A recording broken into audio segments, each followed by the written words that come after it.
Hi everyone, welcome back to my channel and welcome to my final video for Eurovision 2023. Before we proceed, please don't forget to subscribe to my channel, and without further ado, let's jump right into the video. So as I'm filming this, Eurovision just finished and I'm destroyed. I have no voice, not because I was screaming, but I think the voting itself is really stressful even to watch. I can't imagine the stress that contestants go under, honestly speaking, and usually when we reach the final, most of the songs are liked by everyone. Like, of course you have your one or two favorites, but then everyone else also didn't do very badly, especially this year, I think. Anyhow, so how this is gonna work, I'm just gonna go through first semi-final, second semi-final, and then the final, and I'll share with you who my favorites were and who I voted for as well. And we'll start with semi-final 1, and you will see I have like 3 columns here. So the first column, column C, is who I ranked before the start of the live show. Of course, I was listening to all the songs, I haven't heard artists live, and I kind of made my own top 10 based on that. And then in the next column you will see my top 10 after the final, and some of those artists I was voting for because Italy was allowed to vote in the first semi-final. And then in the last column you will see actual top 10 and the artists who went through to the finals. So since most of the artists went through semi-finals, we will speak about the ones who didn't. And I personally thought that Latvia, Ireland, Croatia, Azerbaijan and Netherlands wouldn't go to the final right before the start, but then I changed my mind because I've heard some artists live on the stage and I had a change of heart. For example, Latvia ended up in my top 10, which I didn't really like the song, but at the end when they performed I kind of got into it, and I did like the song, by the way. I just didn't think they would sing it well, you know, or perform well, but I actually enjoyed it. Another artist for who I have like a change here is Malta. I always put it in my top 10, but it didn't make it to the actual top 10, which was a shocker to me. And on the opposite side, Croatia, who I didn't think would make it in the top 10 in the semi-final, ended up being in the ended up going to the final, and I didn't expect it whatsoever. You can see it's always in red for me, but it ended up going to the final, which is crazy. And the last one where I had kind of a change of heart would be Czech Republic. I had potentially different view of how I would see the song and the energy that they would do on stage if it was good performance. It's not like I didn't like the performance. I actually think they did pretty well both in semi-final and the final, but it wasn't what I expected them to do based on the music video and everything. I kind of, I don't know, I kind of thought about Rihanna when she did like this performance in Pink. I don't remember what it was for, but it kind of felt to me more pop rather than ethno, and I kind of lost interest, to be honest. So before the lives, I had Czechia in my top 10, but after I watched it, I took them out, but they did end up going to the finals. So this would conclude the semi-final 1. It was pretty small. I like how quick Eurovision is, and absolutely loved watching it this year. Now, semi-final 2 is a little bit of a different story, and you can see here that everything was not how I expected.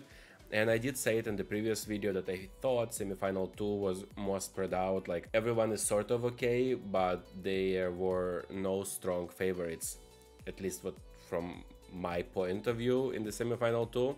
So it was kind of even and it could go anywhere, which in some way it did. So let's start with Denmark.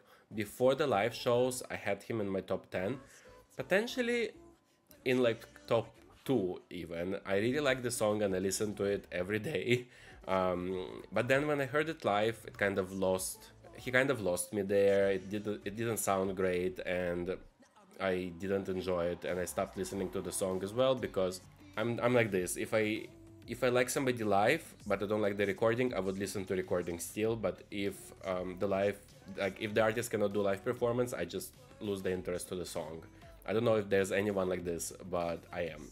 Another one before the top 10, I really didn't know where to place Cyprus, so he was out of my top 10, Andrew Lambrew.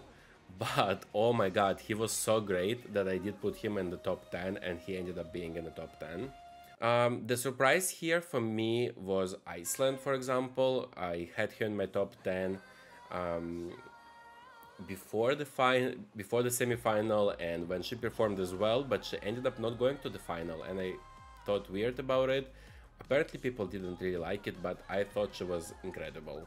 Then another one would be Greece. Before the semi-final, I really liked the song, and I thought he has this like naturally deep voice, which I don't have in my opinion, and the way he makes sounds, I'm really like envy him in a way, so I really liked listening to him singing. But then I didn't like his performance much. I think he was moving maybe too much. He should have gone more Cyprus way and be this like powerful guy, you know. So I didn't rank him in my top 10, and he ended up not going to the finals. The biggest surprise for me was Poland. As I said in the last video, I kind of felt bad that she was receiving a lot of hatred. It's not fair. She's doing her best in the situation she's in. And before the lives, I didn't really consider her to be a top 10 contender. But then I saw the live performance and she ended up in my top 10 and she ended up going to the final. I didn't really like the staging. I didn't like her kitten heels. I didn't like anything. But she did deliver. Like, she has the performance in her, you know, like it was great to watch. Then another one, similarly to Iceland, is Georgia. I really thought she was great. She was in my top 10 before the semi-final and after she performed, but she not ended up going to the finals, which was weird. And based on the comments on Eurovision page, I was not the only one thinking that. And then there were two surprises for me, two songs that I didn't think would qualify, which is Albania and Australia. They actually ended up going to the finals. There's not much I can say. Albania, like Albina sings incredibly, her whole family as well. The performance is very cute. It's just not my style, and since it's a song contest, I tend to always stick to that and choose the song that I would like, not what I think would be in the top 10. So that's not how I vote for the songs I like, basically. And for Australia is the same. He also sings incredibly and the performance is great, but it's just not my vibe, so I didn't think it would be in top 10, for me at least, you know. But they both ended up being in the top 10.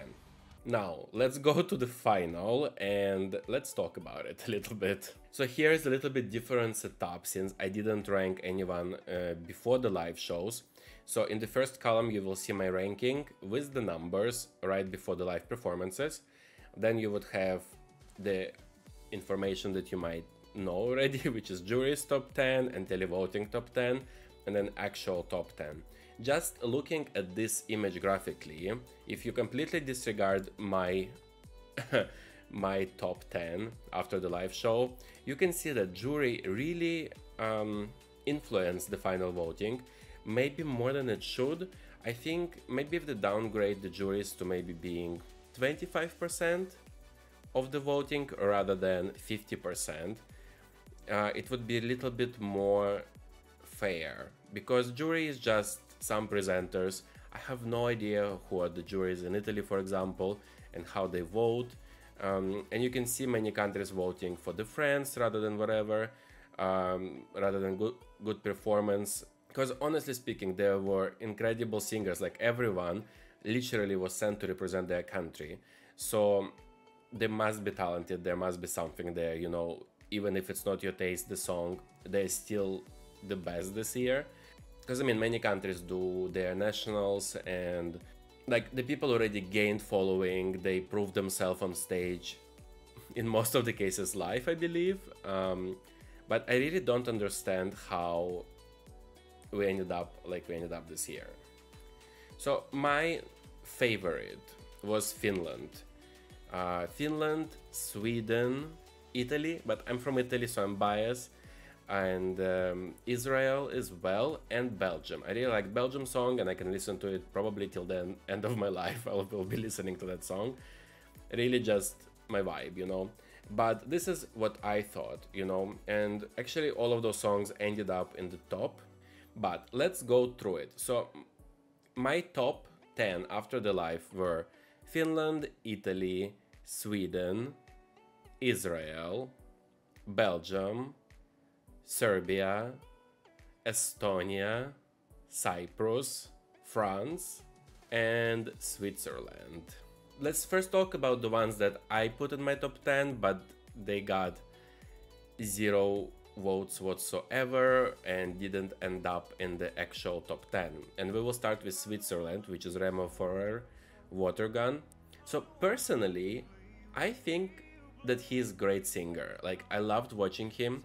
He has this like very adult voice for his sweet face, and it was kind of disconnecting the face and the performance, like the outfit, the dancing, from the song. And I think it didn't seem genuine. That's how I can explain to myself why he didn't get any points from jury or from televoting. It doesn't take away, like, he's still talented and I love the song a lot and I listen to it a lot and he sounds just like the record, which I also love. Now the next one would be Serbia, Luke Black, Sama Mrs. Pava. Well, here's like a different story. In a way, he was kind of experimental for Eurovision.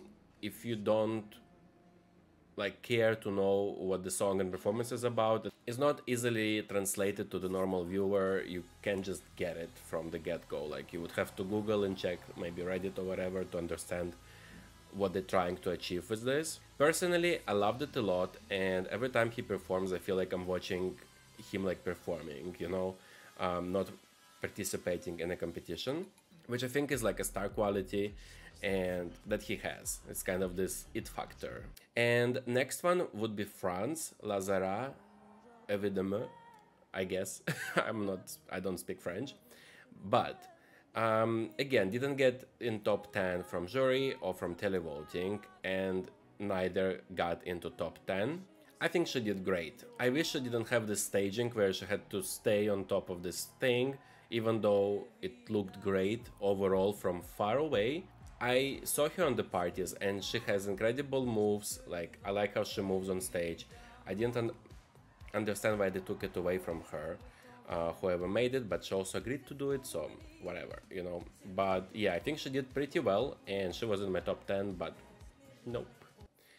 The next one would be Cyprus, Andrew Lambro, Break a Broken Heart. Here I didn't understand how come he didn't come up in top 10 of jury or televoting. There's no real explanation I can give to that.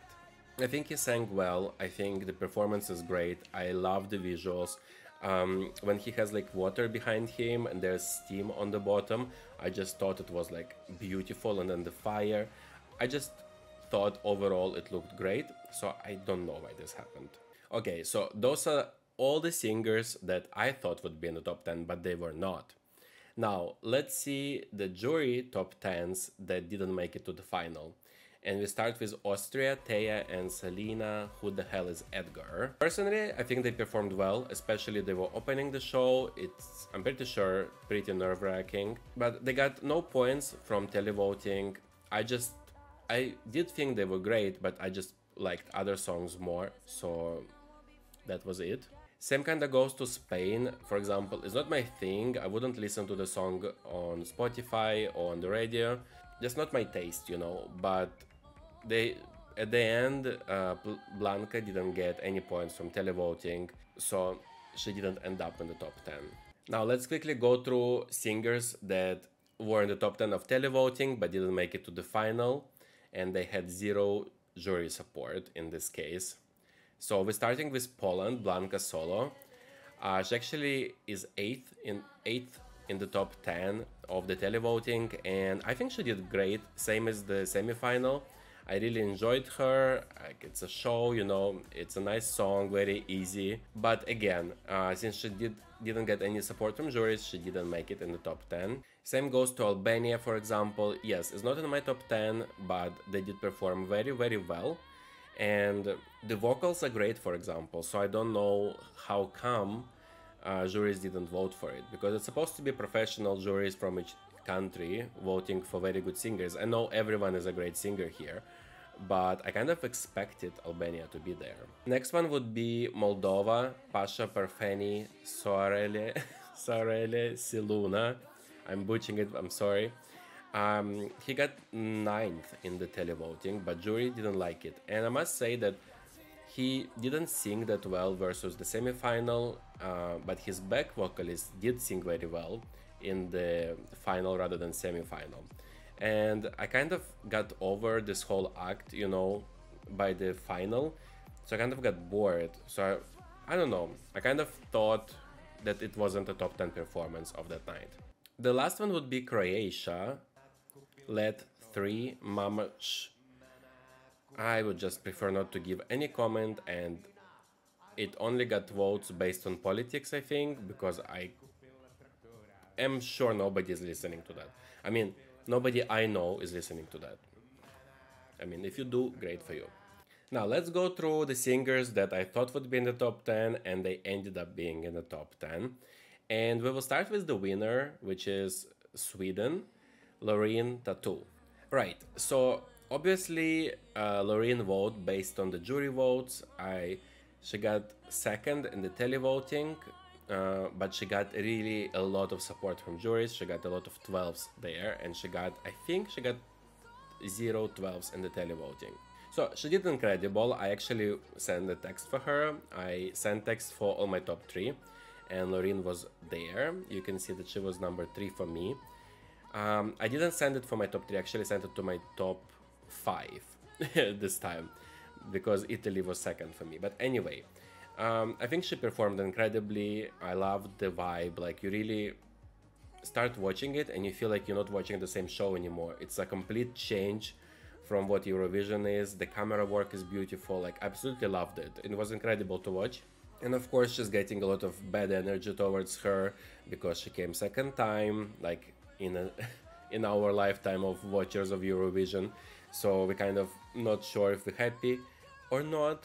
And I don't know, maybe the winners of Eurovision shouldn't participate again, but it seems that Eurovision is kind of supporting it. Plus, there's always this note that next year will be 50 years anniversary since ABBA, who are also from Sweden, won Eurovision, so people saying that could be connected as well, why Sweden wanted to send some strong artist like Loreen. Because I mean, some of those singers are not famous yet. There's many young singers in Sweden who would probably love to represent the country and try to get same recognition as Loreen, but they were not given this chance this year. I personally was happy for her to win, even though I was really hoping it would be Finland. But sure, she was also great, you know, like I would be happy for anyone who won. I didn't have strong negative or positive feelings, I was just happy. Also for her as a person, you know, to have like this history that she went to win Eurovision twice, she's from Sweden, you know, like it's a cool thing, I think.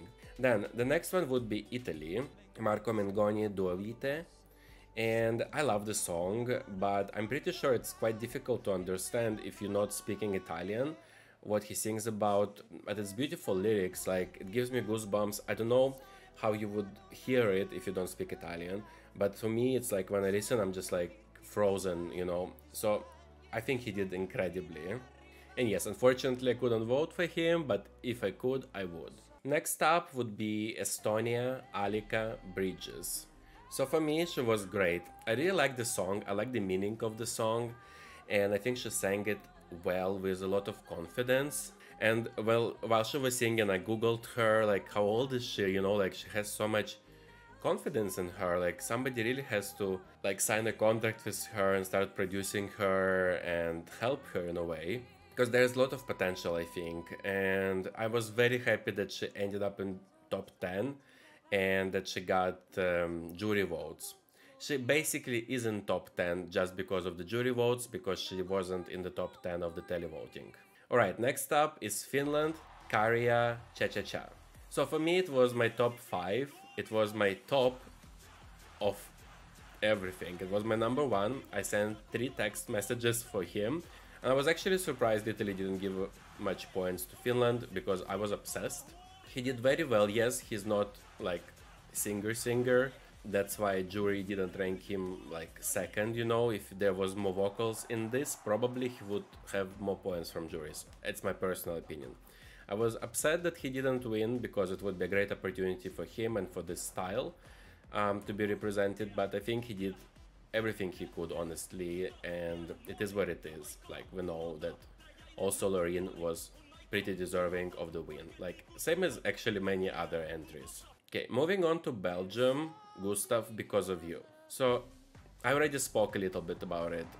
It was my favorite in many ways, and I will listen to the song for many years ahead. I really like it. I know it's not very original, but again, similar as many other entries. And he basically got into top 10 because of support that he got from juries rather than televoting. But to me, he was basically fifth, you know, in my top 10. I just love the song, and it's just my personal opinion. And last but not least is Israel, Noa Kirel, Unicorn. This girl is crazy good. I was shocked because, of course, as I said, I didn't watch her live. And when I saw her on the semi-final, I was shocked. I literally stood up like this. I remember in front of TV and I was like, what is it? You know, who is it? Who is she? What a great performer. That's what I'm gonna say. And I think, like, I hope she gets even further in life in general. And I mean, great talent must be somehow supported, you know. So in my top, she was number 4. I would put her higher, honestly, but the top 3 were kind of my guilty pleasure in a way. Unicorn is a song I wouldn't really listen to on Spotify, but I would watch the performance again. So, you know, it was kind of that for me. She actually got second from juries, and she got 5th from the televoting, which made her be in the 3rd place in the final 10. And also, I have to say that they finally invited back Tina Karol, who is from Ukraine, and she represented Ukraine, I don't remember when, but that's when my love for her started, and I have been following her ever since then, and I still listen to her like every day, at least once a day, to some of her songs. She's very talented, and she has this movie about her life on YouTube, which I highly suggest you to watch. I will link it in the description down below because I think it's a masterpiece in a way. Very, very cool performance, and she also did incredible performance on Eurovision, I think. I was surprised that there was not like Annie Lorак, who got second, for example. Sometimes when I Google to see what's up with some of the Eurovision acts that I noted, like I also watch Annie Lorак sometimes, and was quite surprised she wasn't there. And also Ruslana, for example, who was the original winner of Eurovision. I also wondered why she wasn't there too. Maybe there is some explanation online. I didn't Google this, but I was kind of expecting when I started to see different Ukrainian entries popping up. I was expecting them also to come.